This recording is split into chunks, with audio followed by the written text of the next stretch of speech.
Hello ladies and gents, budbrew.com here, are in the pills at the mic.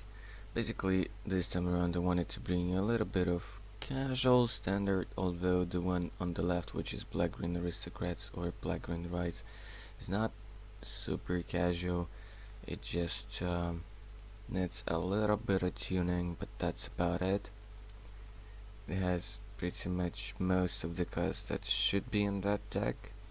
Although 4-color Rites is now the hip version, but black-green one is still fine. It's safe, it might be even faster sometimes. And on the right that's like red-white equip, so kinda red-white aggro with a twist. Some cheap equipments and some cards that benefit from it. Turn 1 from black-green was just a blister pod, which is still fine. Swamp into Lip, which substitutes like one missing company here, but Lip is also a pretty awesome card for that kind of deck, though it's most of the time comes out of the sideboard. Pretty slow start from red-white, double tap lands, no decent 2-drop, so that's kinda clunky. So blister pod smashed in for 2. I'll put life totals on the phone in a moment, so don't worry, you'll be able to keep track of those. So yeah, the red way equip deck here is the very definition of casual deck here, kinda. Well, considering the power level of normal decks and standard. Red-white Eldrazi would be obviously way better and way more powerful, but this is a gimmicky deck, which is still kind of fun, interesting. That's I think the 2-mana equipment, the one that gives you extra tokens when you attack with the equipped creature. I think that's the one. This red-white aggro deck still has some sweet cards like Secure the Waste, Gideon, and West Whale Abbey. So you can sometimes win like that, and you have Archangel of Ice out of the sideboard. Catacomb Sifter made a Scion, which I don't know where it has gone exactly. Oh yeah, well it's gonna appear in a moment. So yeah, very slow start from red-white, which does have a bunch of 2-drops and some 1-drops as well. The problem with this red-white deck is because of a lot of things to make this deck work. It doesn't really have that much interaction in game 1, so it's just trying to swarm the board, but you see here it's very slow draw. And black-green will almost never have a very slow draw unless it gets mana screwed severely. So yeah, pro draw with the visionary here. Another blister pod. Basically once the black-green gets the husk, then the red-white deck is in a whole lot of trouble. So he's going just for a couple tokens here. Don't think it's smart to block with any of them, but you're already down to 14 and you face a huge board. Okay, he dumps some of the 0-mana equipments into the play, but that doesn't really do a whole lot. Yeah, I don't mind the change of lighting here, because I was trying to make it so the stupid glares from the double sleeved cards will disappear. Anyways, there is not a huge amount of synergies with those 0-mana equipments. It's just about getting cheap bonuses, free search for Bushwhacker, and get those bonuses also from those 2-drop creatures as well. One that gives everybody like +1 to attack, and another one that I think like pumps itself a bunch or pumps the whole team.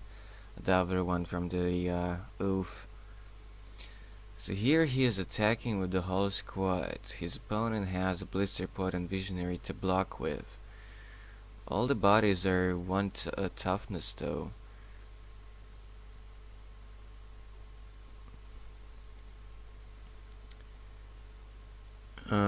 But there is some block on one of the tokens here or something. Ah no, he he's doing that before damage, but after the blocker, so just sneak in for one more damage plus get another token. He might just die here, though, even though he has one blocker here. But that's not much. That's definitely not much. That's the Rogue's Passage, so there is that. If he ever gets the Husk, we're done here.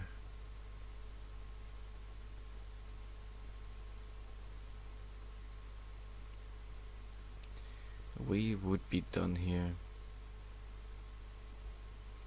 That's actually a land that I probably should find somewhere around my stuff to put it into my Abs and combo-ish commander.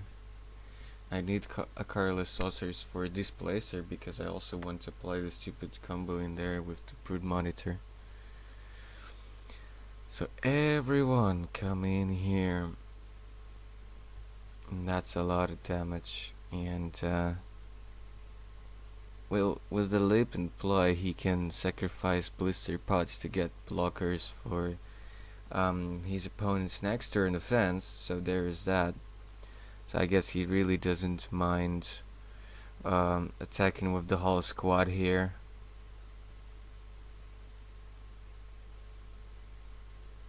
I kind of sit beside and advise him a little bit because it's a tough match and Red White would need all the consultancy it could get. So Visionary gets actually lipped. He could have scryed first. Don't think he did, but whatevs. He gets the first creature anyway. But if his top deck is some creature that he doesn't necessarily want, he can get rid of it and put it to the bottom. So there is that. So there is no actual downside, I think, to scrying here first. So he got another Visionary with the first one. And now there's a bunch of damage coming in, and I think Red White just took it all in the hopes for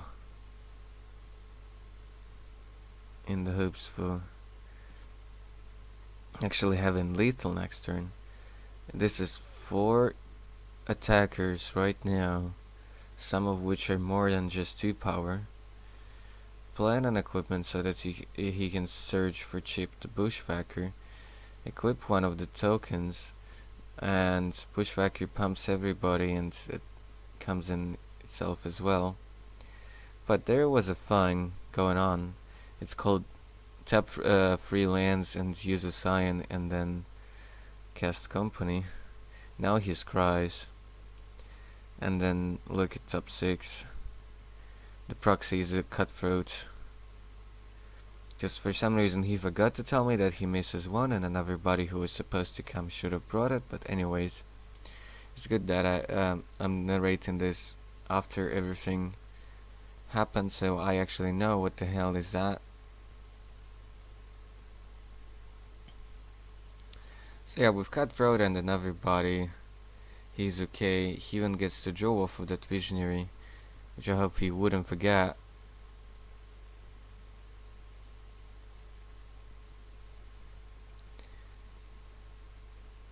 And he might have, which is kinda silly, but yeah, there's so much stuff going on. It wouldn't be hard to actually forget to draw off of that Visionary. I hope he did draw off of it.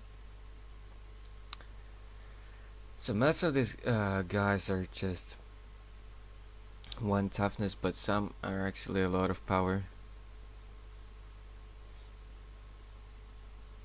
So Bushwhacker and 1 unequipped tokens are just 2 powers, and the rest I think are 3 power creatures. It's enough for him to block somewhere, like anywhere, but he would probably want to block with a Cutthroat, so I think he has to block 2 creatures out of there. So yeah, if not for this kind of flip with Company, then black-green might have actually lost here, which is really insane. And red-white's been operating just on 3 lands the whole game, so that's kind of crazy. A bit of a glare here, but we know what the hell was that. So Visionary and yeah, and the right, there's one more power there because there's a trigger from the equipment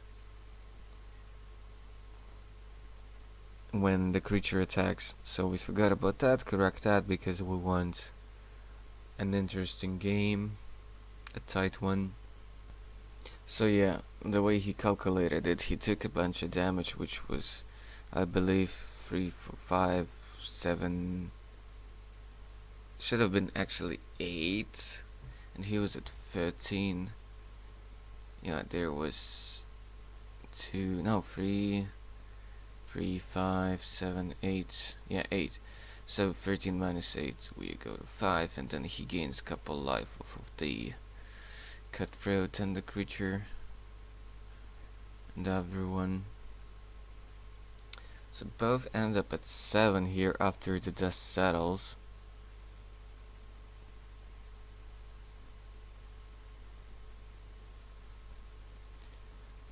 So yeah, there are some very important scry triggers to go through here. I'm just checking that everything is correct and so on.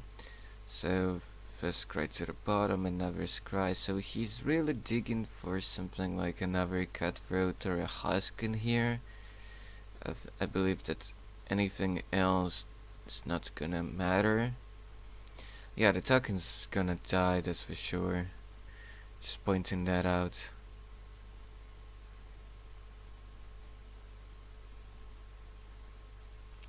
Just pointing that out. Right. So Visionary to draw into something gets another land, but that's not a forest, so that's not helping a whole lot. But still, he hits his lands. He adds bodies to the board to block his opponents, but that's still not really winning him anything. Well, this second Sifter actually could be pretty vital. Now he has almost infinite bodies to block his opponent's advance, and he gets a sign which he can eat and then scry a couple of times because of duo of Sifters in play. So there is that. So he decided to attack just with one Sifter, which is probably okay. You probably want to attack at least with something because your opponent just has 4 bodies, and yeah, there will be one more probably from that 2 mana equipment that provides an extra body when you attack with the equipped creature. So there would be that as well, likely. But he goes for this one. That's the red and a white 3/2 body that pumps all of your guys when it's equipped. So pumps just for 1 power, but still that's good. So he needs to equip it to make his creatures more powerful, though there is a chance that he should have just equipped one of his bodies to the equipment that gives out tokens. By now there is a big chance that he would actually have more than 3 lands, so he would be able to do both, and then he would suddenly be in a decent-ish position. So there is that. I think this deck could really use something like a Dragon's Fodder, which I believe is still in the format. You want a bunch of tokens for your equipments, for Bushwhackers, and for those guys that pump your team when it's equipped. So there is that. We're just correcting that one of the tokens is not supposed to be a 2/2 knight, it's just 1/1 core.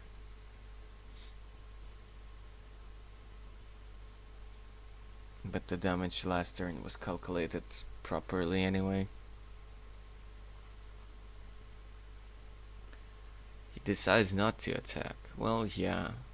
He would just jump a bunch and Black-Green would just scry a bunch, and nothing much will happen here. but I don't see red white winning this game. So there was that turn with that one big attack where um, he could have snuck in for almost lethal or lethal damage.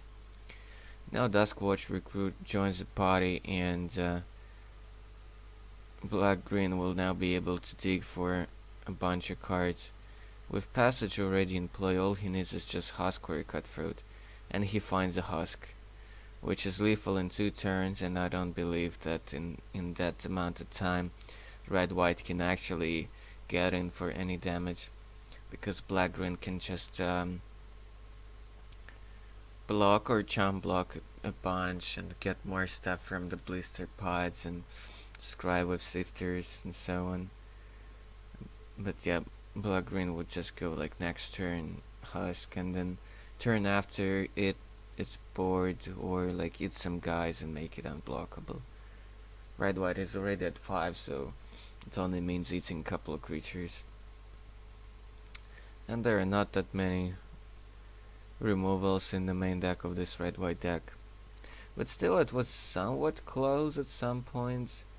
Red white had a very slow draw, played on pretty much free lands for pretty much the whole game, just drew another 4th land at the very end.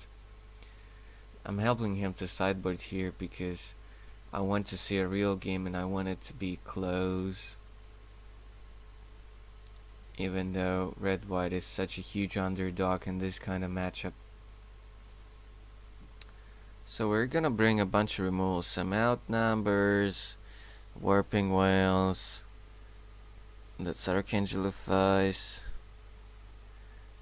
that's I think Stasis Snare,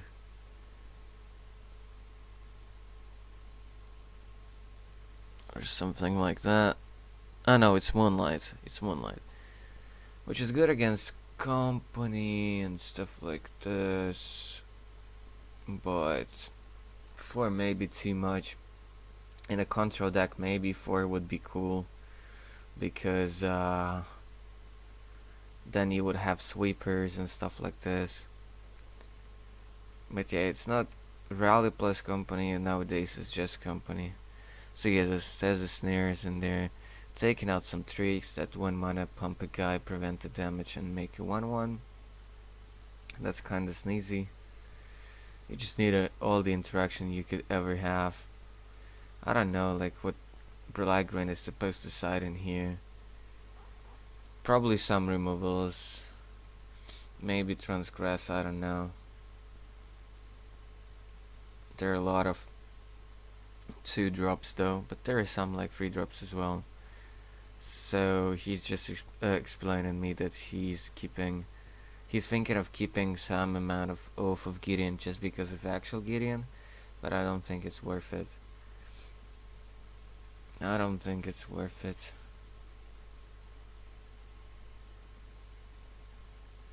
I think like Dragon's Water is like still kind of strictly better in this deck than Oath.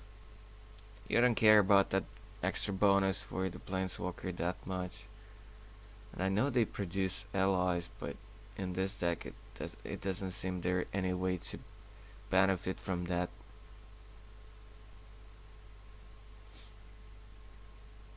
So yeah, previously the black green deck was splashing for white for security waste and stuff like this, and had shambling vents, but now it's effectively a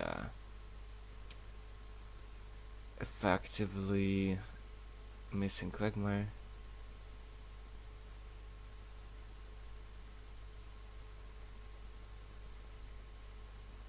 Okay, he's showing that there is this guy for value here, the one that's like, yeah, if you have like 4 dudes, it can flip. So we're taking some of the equipments, taking the oaths, because you just need like all the interaction you could get, taking out the 1-drop stat, search for equipment, because it's not gonna matter really that much. Yeah, like the only real part about ally synergy, so where it actually matters, is tapping ally for this 1-drop to get to search up an equipment. But there are no good equipments right now in standard. So yeah, I don't know why this deck was there, but I guess for some F&M, for some star play, it's actually fine. It seems somewhat interesting. Different from what I'm used to seeing in the standard formats, that's for sure. So a bunch of cards out, a bunch of good cards in. Warping Well is like not gonna counter much, but it can provide a body and, but most importantly, exile a cutthroat. That's its main thing. Triple Archangel of Ice should be able to maybe slow down the opponent a little bit. Plus, it's a good blocker and it's a good offensive creature because Black Green can sometimes struggle against flyers. Like sometimes if Green White doesn't let Black Green really dominate on the board that much, few Avacyn hits and then that's it. And that would be it.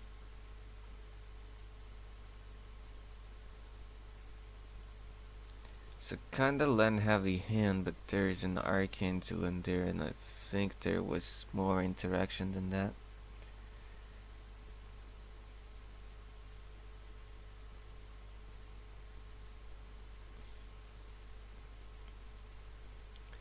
Yeah, tap and go.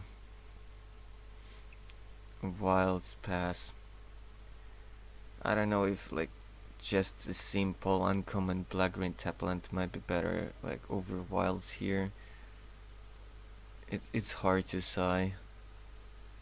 I definitely cannot really play Evolving Wilds in my absent build because, well, I need duels. I need duels in that deck like really badly. And I can't afford to play planes in that deck because then with so many black 1-drops and so much black that I need early on and sometimes a few greens as well, so planes would really screw me over. I don't play that many lands in my deck. Turn to Duskwatcher, fine development. So yeah, and Red White hasn't played this 3-2 guy that pumps the team when it's equipped.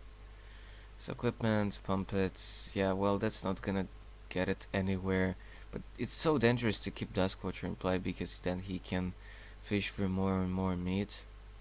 There is an argument for not attacking because your guy like actually ends up just a 4-2, so it's actually a trade. And I suppose green black is fine trading here. I'm not sure, so I'm taking 4 could be dangerous here. It could add up. But now black green will be slowed down quite a bit without this fishing ability as well. So another wilds.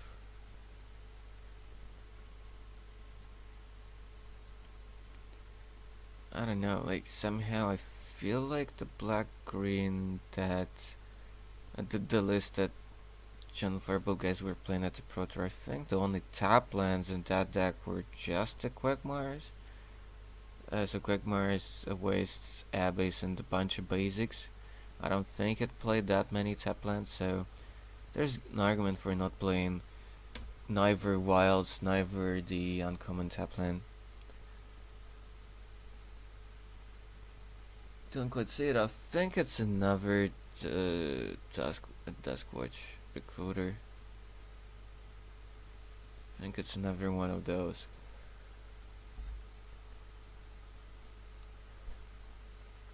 Archangel of Ice slam dunked turn 4 from Red White.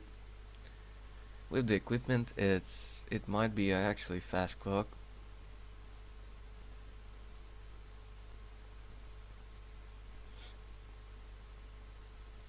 But as you can see, the black green already has cutthroat and etc. But you see, like triple evolving wilds sure really slowing down the black green here. So I think he should actually cut all of those from the deck.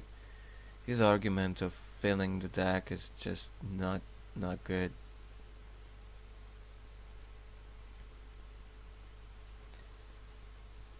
It doesn't really matter that much, but slowing down your draws is much bigger problem. Sorry. So he goes for Blister plus Crypto Life, right? So next turn he can actually do a bunch of things. I think he kind of misplayed. He should have played a creature there over Rites, because then once he plays Rites next turn he can actually get more mana. And this is such an uninteractive matchup in terms of removals. Well, combat is quite interactive, that's for sure, but in terms of removals, there's not much of that going on. It might be right that black-green, I think he didn't really sideboard anything. I don't think his sideboard was quite ready yet. So he just wanted to practice with the deck, but he just practice with the sideboard as well, and it's important. So Archangel snuck in for 4 damage, so black green is at 15. That's 4 more turns attacking, unless there would be a Zulaport coming down, and we know it's gonna come down. So Duskscorcher flipped. And now things can get complicated, because now with also like Rites in play has a lot of mana. Visionary for 1 pro draw, another Visionary pro draw. So yeah, this is sort of kinda going off a little bit. 1 mana Cutthroat. Sadly he can't use all these creatures for mana this turn, but it's fine. 2 mana Sifter, more dudes in play. Then he can use these 2 for playing something else. Because he's not really blocking the Archangel, so he could have attacked with those 2 guys, but I don't think it matters that much. He's just passing the turns with those 2 guys, I don't know what's going on. Oh yeah, he probably wants to use them for mana and plus the sign to actually dig for more stuff with the Recruiter. So I guess that's the play. Westwell Abbey is something pretty dangerous from Red-White here. If he just ever draws the Secures the Waste, then he's suddenly in the game.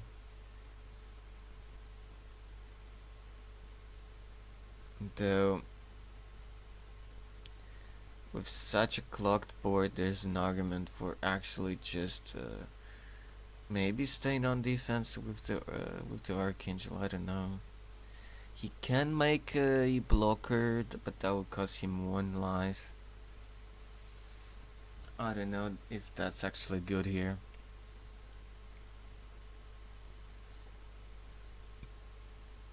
But Red-White is drawing dry. Something like a Stasis Snare on this Cutthroat would be good here, for example. Outnumber is like even a decent card here.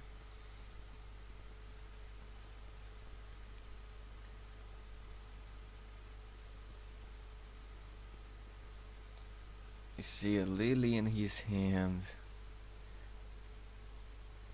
which is not gonna do a whole lot just yet here.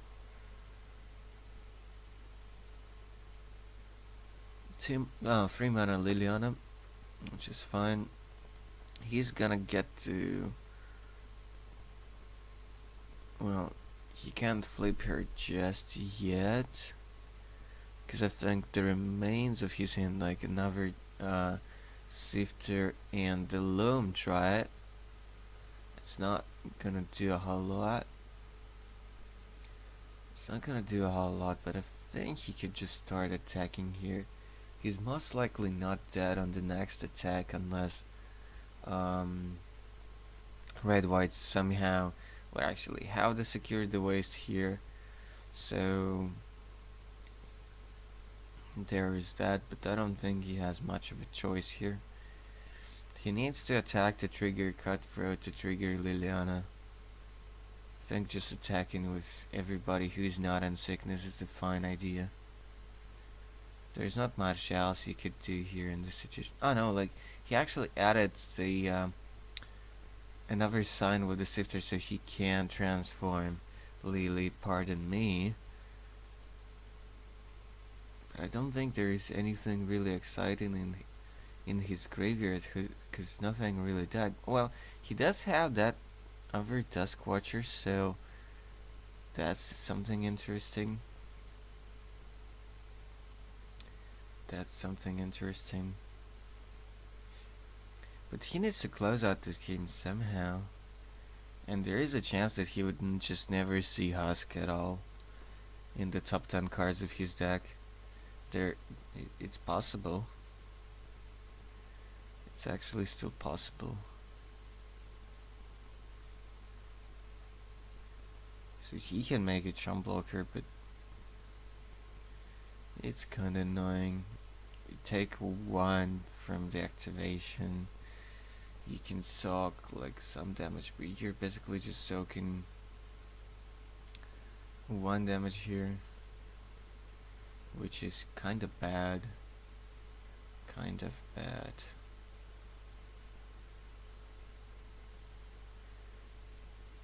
Yeah, activating the manland seems kind of better here, I think.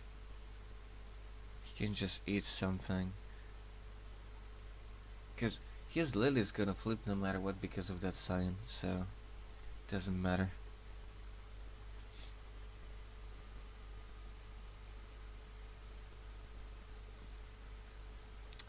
Doesn't matter. Okay, we decided to take everything in. I think that's my bet. I suppose we didn't want him to gain any life, but he could still like get one Zulaport active trigger from the Scion. So we somehow missed that.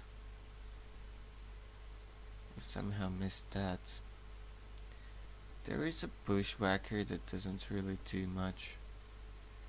Yeah, the Dusk Watcher is gonna flip back, because there were, I believe, 2 spells played that turn. So now he can... Does he have actually mana to use it there? He played Lily plus Dryad, and the Sifter as well. Was it like that? I think that was it, so I don't think he has mana to... No, he always have mana because the sign plus 2 lands untapped. So there is Bushwhacker, there is an equipment, there is some token which was made last turn from the Abbey. That's still not exactly enough. You can equip the you can equip the Archangel Snuck, provide a 2-turn clock, sort of. So that's 5, and then maybe next turn you can kill. Okay, you can stay on defense with these 2. Just block some Sifters maybe, for example.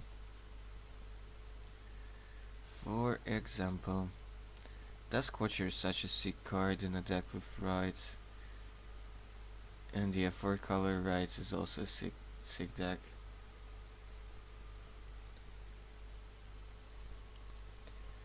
Well, you have to attack here and hope for the best, really.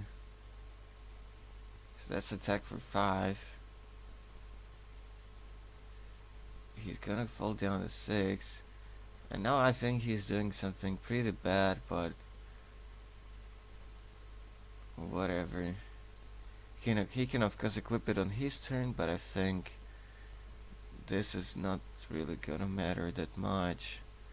He doesn't even want his creatures to die, so he just wants to chump block if he can. Because his only hope right now is just the Archangel.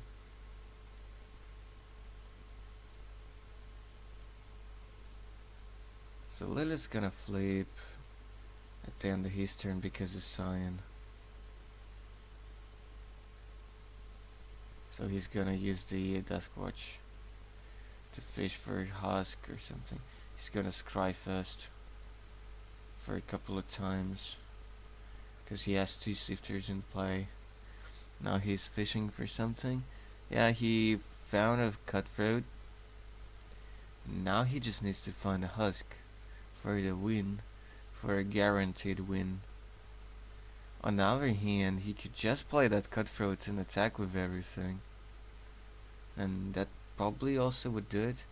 He also gets a zombie here, which I think he kind of forgot about. That's a shame. But I think it's not gonna matter. It's enough for him to just like attack with 4 bodies or with 5 bodies or something like that, and not attack with the cutthroats. Well, he can get ballsy here. It's just like 2 blockers actually, so he can just play cutthroat and attack like with just everything. It's not gonna matter. It's not gonna matter. He even can potentially bring back something with that Liliana, but I don't think there is anything like insane there. He has a Dusk Watcher, so he could use that first, try to dig for Husk, and win in a stylish manner, so to speak. Not so stylish manner, more like BM. But what else? Black-green won this already, if he plays it correctly. That was pretty hard to miss that. Just play another cutthroat and attack with the whole squad into just 2 blockers, and that's it.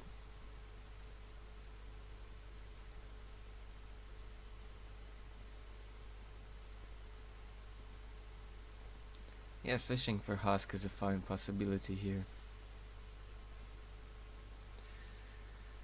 Fishing for Husk is a fine possibility here.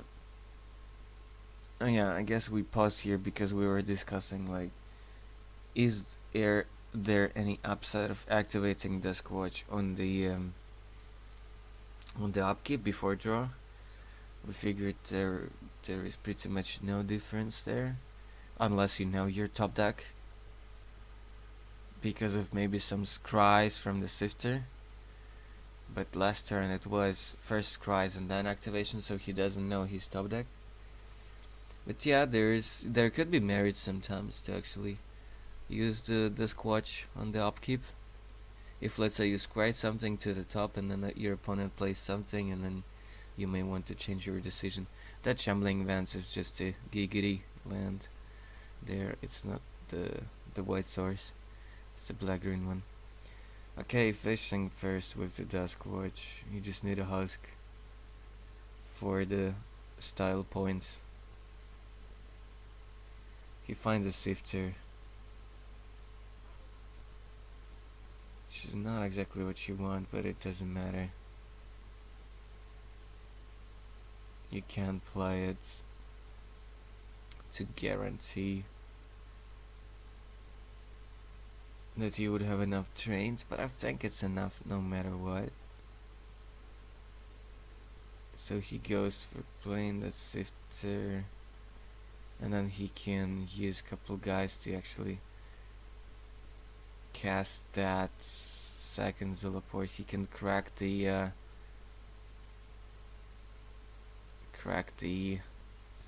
well, whatever. You see the writing on the wall, folks, I guess. So thanks for watching.